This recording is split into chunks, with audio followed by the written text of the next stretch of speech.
कितना आसान है यहाँ पर सब्जी को खरीदना। सिर्फ आपको अपनी छत से झोले को नीचे करना है और आराम से आप सब्जी को खरीद सकते हैं। अब इधर आप देखिए कितने सारे मधुमक्खी के छत्ते हैं। अगर एक भी छत्ते पे किसी ने कंकड़ फेंका तो कितनी मधुमक्खियाँ काटेंगी पता नहीं। फाइनली ये पापड़ हैं जो कि आलू के हैं और घर पे बनाए गए हैं।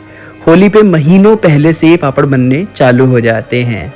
अब दर्शन करते हैं ठाकुर श्री बाके बिहारी जी के। ये सरकार का चित्रपट है जो कि अक्षय तृतीया का है और सरकार के चरणों में चंदन का गोला रखा है। राधे राधे, उम्मीद है आप सभी लोग अच्छे होंगे। तो शुरू करते हैं आज का व्लॉग। आज का व्लॉग थोड़ा सा इंटरेस्टिंग होने वाला है क्योंकि लखनऊ से हम अपने गांव आ गए। अभी हम 2 दिन तक लखनऊ वाले घर पे थे, लेकिन एक्चुअली में जो मम्मी पापा हैं वो गांव में रहते हैं। गांव मतलब कि एक टाउन है जिसे हम लोग नगर पंचायत कहते हैं, वहाँ पे रहते हैं। तो अभी 2-3 दिन के लिए मैं उनके पास आ गया हूँ। तो अभी हम घर पे ही हैं। अपना जो हमारा टाउन वाला घर है, कस्बे वाला जो हमारा घर है, हम उस पे हैं। और मैंने सोचा कि क्यों ना हम आज के ब्लॉग को शूट करें, और इसलिए हमने इस ब्लॉग को शूट किया। तो शुरू करते हैं आज का ब्लॉग। सबसे पहले हमारे यहाँ जो घर है वो मेन बाज़ार में है। जैसे क्या होता है कि जो कस्बे होते हैं उनमें एक बीच में बाज़ार लगती है हफ्ते में 1 या 2 दिन। तो हमारे यहाँ क्या होता है, हमारा जो कस्बा है वहाँ पे हफ्ते में 2 दिन, सोमवार को और शुक्रवार को बाज़ार लगती है।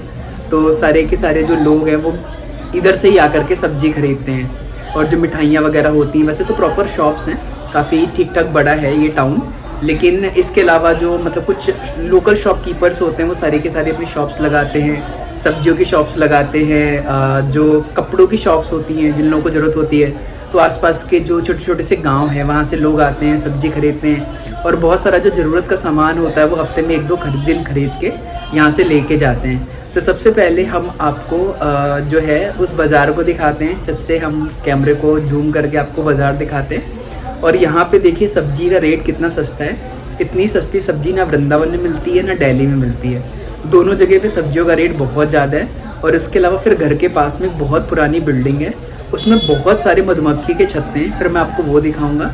तो चलिए पहले मैं इतना आपको दिखाता हूँ, फिर हम आगे की बात करते हैं। तो शुरू करते हैं बाज़ार से। बाज़ार हफ्ते में 2 दिन लगती है, सोमवार और शुक्रवार को। पूरे गांव के लोग यहाँ पर सब्जी खरीदने के लिए आते हैं और सब्जी बिल्कुल फ्रेश, ताज़ी और सस्ती मिलती है। आप सोचेंगे ये मिठाई की दुकान है जो कि हफ्ते में 2 दिन घर के नीचे ही लगती है।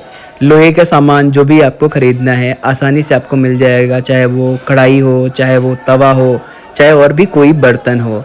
इसके अलावा सब्जी के रेट यहाँ पर इतने कम हैं, जैसे 15 रुपये किलो आपको मटर मिल जाएगी, 50 रुपये के 4 किलो आपको आलू मिल जाएगी, जो कि आपको बड़े बड़े शहरों में इतनी सस्ती सब्जी मिलना मुश्किल ही है। फिर फाइनली मैं आपको दिखाता हूँ, मेरे घर के बगल में एक बड़ा सा घर है। इस घर में लगभग मेरे को याद है 10-15 साल से, मोटा मोटा 15 साल से बहुत सारे मधुमक्खी के छत्ते लगते हैं। मुझे ऐसा लगता है कि मधुमक्खियों का ये फेवरेट प्लेस है, क्योंकि पता नहीं कहाँ से घूम फिर के सर्दियों में आ जाती हैं और बहुत सारे छत्ते लगा लेती हैं। रिकॉर्ड है इस घर में कम से कम 20 से ज़्यादा छत्ते लगते हैं। कई बार बच्चों ने शरारत में इस पर बहुत सारी गिट्टियाँ फेंकी और बहुत बार लोगों को बाजार में भागना पड़ा। तो बाजार देखने के बाद आपको इंटरेस्टिंग लगा होगा ना। इस तरीके की बाजारें सब जगह लगती हैं, बड़े शहरों में भी लगते हैं, छोटे शहरों में भी लगती हैं, गाँव में और कस्बों में भी लगती हैं। एक्चुअली श्री जी की कृपा से बहुत एक अच्छी चीज़ मुझे ये मिली कि मुझे एक छोटे से टाउन में, मतलब मेरी बर्थ जो हुई एक छोटे से टाउन में हुई, छोटी सी नगर पंचायत में हुई, जिसे हम कस्बा कहते हैं। और उसके बाद फिर हमारी पढ़ाई वगैरह सारी की सारी लखनऊ में हुई। फिर हम सारे के सारे लखनऊ में रहने लगे। और अभी भी ठाकुर जी की कृपा से ऐसा है कि हम अपने गाँव से, अपने टाउन से, उसके साथ में लखनऊ से और साथ साथ में श्री वृंदावन धाम, श्री जी ने इतनी कृपा करी, हम सब जगह से कनेक्टेड हैं। और कोई ना कोई रहता है। इधर मेरे मम्मी पापा रहते हैं, उधर लखनऊ में जो है मेरी फैमिली में मेरे ब्रदर रहते हैं, उनकी वाइफ रहती हैं, बच्चे रहते हैं, सब रहते हैं मतलब, और सब आते जाते रहते हैं एक दूसरी जगह पे। अब मैं आपको अपने गांव का थोड़ा सा व्यू दिखाता हूँ। और इसके वैसे तो मैं सेकंड की टेरेस पे खड़ा हूँ, मैं थर्ड पे भी जा सकता हूँ, बट थर्ड पे जाने के लिए स्टेयर चाहिए, क्योंकि इधर मतलब हमको जो बनी होती है ना लकड़ी वाली स्टेयर, वो चाहिए। प्रॉपर स्टेयर बनी नहीं है क्योंकि थोड़ा सा ही फ्लोर ये बना है। तो मैं आपको इधर से अपने गांव को दिखाता हूँ, फिर हम आगे की बात करते हैं। तो ये मेरा गांव है जिसे आप देख रहे हैं। यहाँ पर लगभग 6000 से 7000 लोग रहते हैं और ये एक टाउन एरिया है, नगर पंचायत है। हर 5 साल पे यहाँ पर चेयरमैन के लिए चुनाव होता है, मोहल्ले में मेंबर बनते हैं जिन्हें हम लोग सभासद या पार्षद कहते हैं। गांव काफ़ी अच्छा है और बहुत सारी चीज़ें हैं यहाँ। इतना सब कुछ देखने के बाद में अब आपको कुछ स्पेशल चीज़ दिखाता हूँ। होली में क्या होता है कि हम सब लोग के लिए पापड़, घर में जो होता है हमारे पापड़ और चिप्स को भूंजा जाता है ना। हम लोग बचपन से क्या देखते हैं कि जब होली होती है तो उससे 1 महीने पहले जो हमारी मम्मी होती है ना, वो पापड़ वगैरह घर पे बनाती हैं। जो आलू के पापड़ होते हैं, साबुदाना के पापड़ होते हैं, जो चावल के पापड़ होते हैं वो सब हमारे घर पे बनाए जाते हैं। तो अब तो उतना ज़्यादा बना नहीं पाती मम्मी, क्योंकि अब मतलब शरीर भी थोड़ा सा मतलब एज हो रही है, तो अब उतना ज़्यादा नहीं बना पाती, लेकिन फिर सगन के लिए थोड़े बहुत बनाती हैं। तो भी मैं दिखाता हूँ, मेरी मम्मी ने पापड़ बनाए हुए हैं, आलू के पापड़ बनाए हैं। और मतलब ये पापड़ जो होते हैं ना, मोल के पापड़ से बहुत अच्छे होते हैं और इसका टेस्ट बहुत अलग, बहुत यूनिक होता है। तो फिर मैं आपको दिखाता हूँ। बालकनी में मम्मी ने पापड़ को सूखने में क्या होता है, थोड़ा समय लगता है। और यहाँ बाज़ार में आलू का रेट आपने देखा ही, 50 की 4 किलो। पहले हम जब छोटे छोटे थे तो 50 रुपये में 25 किलो आलू लेके आते थे और खूब पापड़ बनते थे, कम से कम 2-2, 3-3 क्विंटल के पापड़ बनते थे, ड्रम भरे लगे रहते थे। और क्या होता था, हम लोग पापड़ जो चिप्स होते थे ना, आलू के चिप्स, वो हम ना तेल में नहीं भूनते थे। होता क्या था, यहाँ पे भार होते हैं, तो भार पे ले जा करके जहाँ चबीना भुनवाते हैं ना, वहाँ पे हम भुनवा के लेके आते थे, पापड़ चिप्स सब भुनवा के लेके आते थे। बट अभी हम उसकी बात तो कर ही रहे हैं, हम साथ साथ में भी आपको पापड़ दिखाते हैं जो मम्मी ने बनाए बहुत सारे। और होता क्या है कि जैसे अभी क्या चल रहा है, अब जैसे शहर होते हैं, शहरों में क्या होता है कि गोभी पूरे टाइम पे अवेलेबल होती है, हर टाइम पे। लेकिन पहले क्या होता था, गांव में गोभी वगैरह सीजन पे आती थी। अब मन कर रहा है गर्मी में, खूब गर्मी में जब गोभी नहीं आ रही है गोभी खाने का, तो लोग क्या करते थे, गोभी को तोड़ के सुखा के रख लेते थे और उसको ड्राई करके फिर जब सब्जी बनानी होती तो बना लेते थे। थोड़ी सी मेरी मम्मी अभी भी ऐसे करती हैं। तो बहुत सारी चीज़ें जो मम्मी भी करती रहती हैं, तो मैं आपको दिखाता हूँ पहले। तो अब बात करते हैं पापड़ की। ये आलू के पापड़ हैं जो कि हर साल होली में 1 महीने पहले बनने शुरू हो जाते हैं। और इस टाइम पे क्या होता है, नई आलू आती हैं, थोड़ी सस्ती होती हैं, तो घर पे ही आलू का भरता बना के, ये मशीन है जिसमें आलू की जो गोले होते हैं उनको दबाया जाता है और ये पापड़ बन जाते हैं। बहुत अच्छी ये प्रोसेस होती है। बचपन में हमने भी इस पर खूब सारा पार्टिसिपेट किया है बनाने में, और ये पापड़ बहुत टेस्टी होते हैं। एक बहुत यूनिक सी चीज़ दिखा रहा हूँ, वो मेरे घर में है। इसको हम कहते हैं दरेती।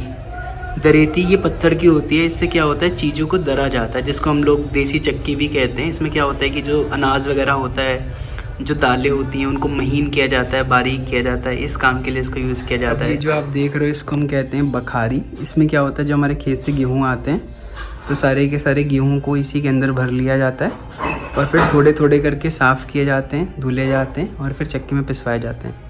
यहाँ कस्बे में, गांव में तो सारा का सारा जो आटा होता है वो गेहूं से ही बनाया जाता है। बट लखनऊ में सब लोग मूल पैकेट मंगाते हैं। वृंदावन में भी हमें मूल पैकेट ख़रीदना होता है क्योंकि ये सारी चीज़ें नहीं हैं। और यहाँ पे देखो, ये सीख वाली जो झाड़ू होती है खूब यूज़ की जाती है। ये सूप है, आपको पता ही होगा, सूप में सारी की सारी चीज़ों को छाना जाता है। एक प्रोसेस होती है जो हम लोग 9th क्लास में पढ़ते और पढ़ाते हैं बच्चों को।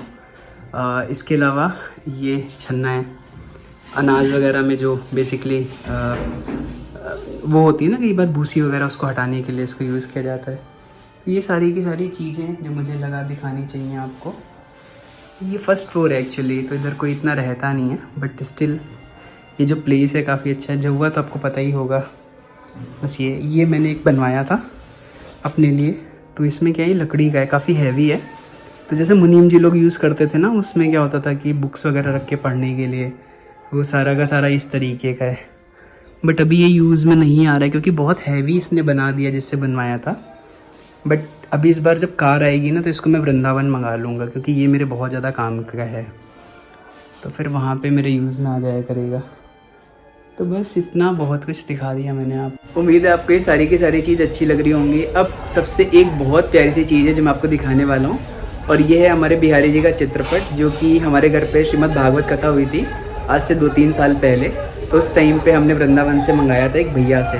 तो इतने सुंदर से बिहारी जी हैं। आपने जब वृंदावन आए होंगे तो बिहारी जी की गली में या फिर वृंदावन में बहुत सारी जगह पर बिहारी जी के इस तरीके के चित्रपट देखे होंगे। तो मैं आपको दर्शन कराता हूँ बिहारी जी। तो चलते चलते मैंने सोचा क्यों ना आपको अपने सरकार के दर्शन करा दें। बोले बाके बिहारी लाल की जय। ये हमारे बिहारी जी का चित्रपट है, जो कि हमारे यहाँ जब भागवत कथा हुई थी तो एक भैया लेकर के आए थे। और इसमें अगर आप देखोगे तो जो हमारे बिहारी जी के दर्शन हो रहे हैं वो अक्षय तृतीया के हैं। साल में एक बार जो बाके बिहारी जी होते हैं उनके चरणों के दर्शन होते हैं। इस दिन बाके बिहारी जी के चरणों में चंदन का गोला रखा जाता है और बहुत सुंदर से सरकार के चरणों के दर्शन होते हैं। सरकार अपने पैरों में बहुत भारी भारी, बहुत सुंदर सुंदर पायल धारण करते हैं। तो जब कभी आप वृंदावन धाम आते हैं तो कोशिश करिए कि अक्षय तृतीया पर आपको ठाकुर बाके बिहारी जी के चरणों के दर्शन हो। बोलो वृंदावन बिहारी लाल की जय। उम्मीद है ये वीडियो आपको अच्छी लगी होगी।